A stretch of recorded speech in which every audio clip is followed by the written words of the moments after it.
भगवान से संबंध स्थापित करने में कोई जो है कठिनाई नहीं है। तो भगवान दया के सागर हैं, ये भी है कि भगवान दया के सागर हैं, लेकिन इसका ये भी मतलब नहीं है कि उनकी दया का अनुचित लाभ उठाए कोई और गलती करता जाए। तो भगवान ये भी चाहते हैं कि अपनी गलती को स्वीकार करे और आगे गलती ना करे। तो ये भी मतलब भगवान की जो है योजना होती है। जैसे नारद जी ने तो नलकूबर मणिग्रीव को शाप दिया, और शाप दिया तो वृक्ष बनने का शाप दिया। 36,000 साल तक तुम वृक्ष के रूप में रहो और अपनी गलती सोचो कि तुमने क्या गलती की, और इस तरह से फिर भगवान तुम्हारे ऊपर कृपा करेंगे। तो ये भी बहुत ज़रूरी है कि इस तरह से शिक्षा दंड दिया जाता है कि ये नहीं तो ऐसे है कि क्षमा मांग लेंगे, बस क्षमा हर बार क्षमा मांग लेंगे और गलती वही करेंगे। ईसाई लोग भी ऐसे ही करते हैं, हर संडे को जाएंगे, अपना पाप बता देंगे और हो जाएगा। तो ये भी चीज़ नहीं है। इस तरह से प्रभुपाद ने अपनी पत्नी को छोड़ दिया, हमेशा के लिए छोड़ दिया। अब आप क्या कहेंगे?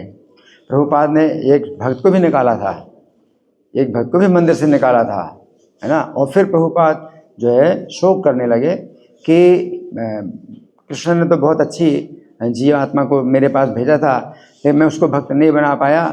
तो इस तरह से प्रभुपाद शोक कर रहे हैं, लेकिन उसको भक्त को वापस नहीं बुलाया। मतलब अपनी कमी हो या जो भी हो कि मैं आपको नहीं सुधार सकता तो निकाल सकता हूँ। तो इस तरह से है कि किसी मंदिर के प्रेसिडेंट ने किसी भक्त को निकाल दिया, तो प्रभुपाद को कहा कि मैंने उस भक्त को निकाल दिया, तो अब क्या करना चाहिए? प्रभुपाद ने कहा कि नहीं, ये जो है जो चैतन्य महाप्रभु जो बताते हैं तृणादपि सुनीचेन, कि तिन के ज़्यादा सुनीच होना चाहिए। ये कृष्ण के संबंध में है कि हम कृष्ण के संबंध में हम तिन के ज़्यादा नीच हों। अब ये थोड़ी मतलब है कि कोई भक्त अगर अपराध करता है उसको नहीं निकाला जाएगा। तो निकालने की स्थिति में अगर वो होता है तो उसको निकालना ही पड़ेगा। तो बहुत ऐसे मतलब केसेस होते हैं कि किसी को निकाला जाता है।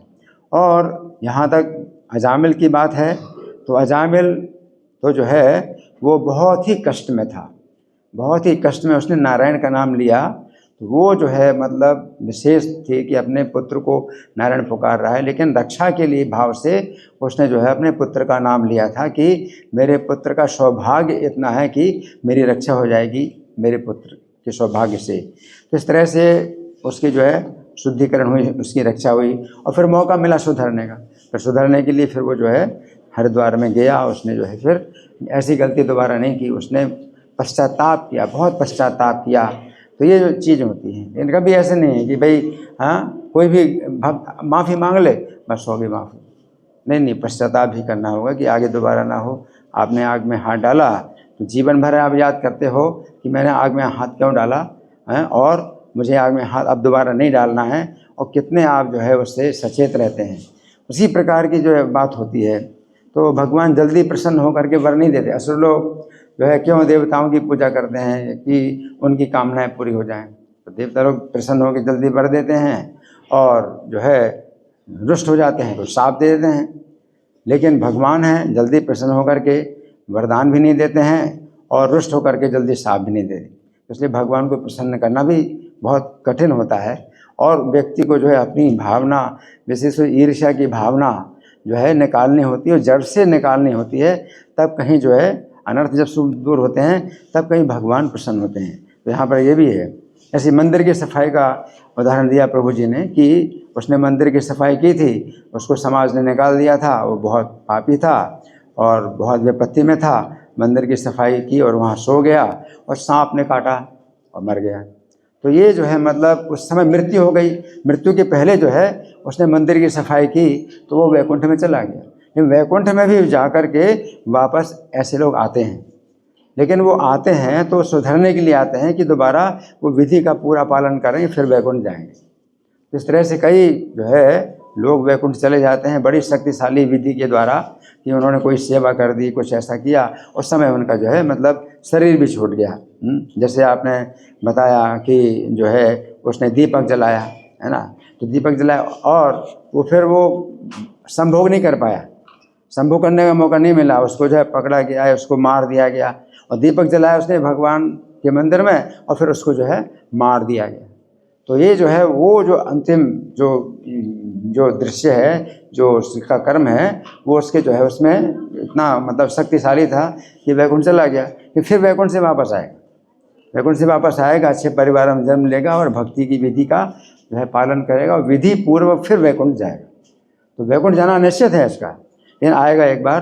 तो ऐसे क्योंकि उसकी पूरा उसका योग्यता नहीं थी, तो बिना योग्यता के कभी जो अगर ऐसे हो जाता है, तो जैसे आपने गिद्ध की भी बात बताई, गिद्ध, तो गिद्ध जो है वो पिछले जन्म में भी कुछ उसने मंदिर में किया होगा, कुछ सेवा, इसलिए वो मंदिर के ही आसपास रहता था। तो ये भी एक है पिछले जन्म का उसका था संस्कार कि मंदिर के पास रहता था। और फिर बड़े कष्ट में उसको तीर लग गया, बड़े कष्ट में, और कुत्ता जो है इसको मुंह में रखे हैं और मंदिर की परिक्रमा कर रहा है, बहुत कष्ट में उसने शरीर छोड़ा और मंदिर की परिक्रमा हो गई, तो वो जो है वैकुंठ चला गया।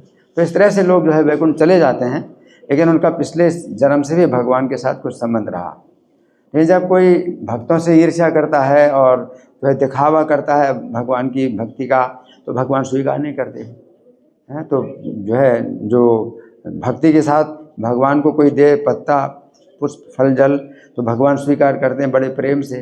और बहुत धनी व्यक्ति होता है और वो जो है भगवान को 56 भोग देता है, वो दिखावा करता है कि मैं इतना बड़ा जो है वो भोग लगा रहा हूँ भगवान का, मैं कितना बड़ा भक्त हूँ, तो भगवान स्वीकार नहीं करते। तो ये सब बातें जो है हमें गहराई से समझनी होगी, क्योंकि एक ही बात जो है हर समय लागू नहीं होती, हर जगह लागू नहीं होती। तो हमें अच्छी तरह से स्वीकार करनी होती और बस सचेत, बहुत सचेत रहना चाहिए।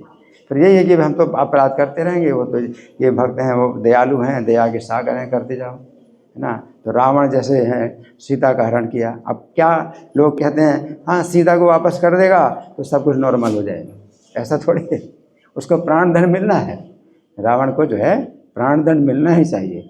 बाली को प्राणदंड दिया, राम ने उसको मौका नहीं दिया सुधरने का, वो तो सुधरने के लिए तैयार था, लेकिन मौका नहीं दिया। उसको प्राणदंड मिलना ही चाहिए, क्योंकि सुग्रीव पत्नी का भोग किया उसने, उसको प्राणदंड मिलना चाहिए। राम ने उससे बात ही नहीं की कि तुम सुधर जाओ और जो है सुलह कर लो, अपने भाई को अपने साथ रख लो, और अपने भाई की पत्नी वापस कर दो, नहीं, उसको तो प्राणदंड मिलना ही चाहिए।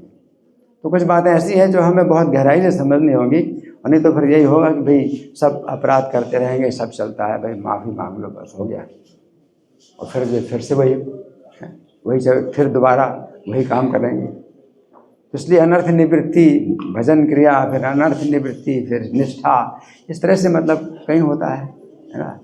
तो ये हमें समझना है। अंतिम समय में अगर मान लो कोई ऐसी घटना हो गई कि भगवान का नाम निकल गया है, मंदिर में दर्शन कर लिया, तो वैकुंठ चला जाएगा, लेकिन फिर वैकुंठ से आएगा और निश्चित रूप से उसको अच्छा जन्म मिलेगा और वह भक्ति की विधि पूरी करके फिर दोबारा जाएगा वैकुंठ। हरे कृष्ण।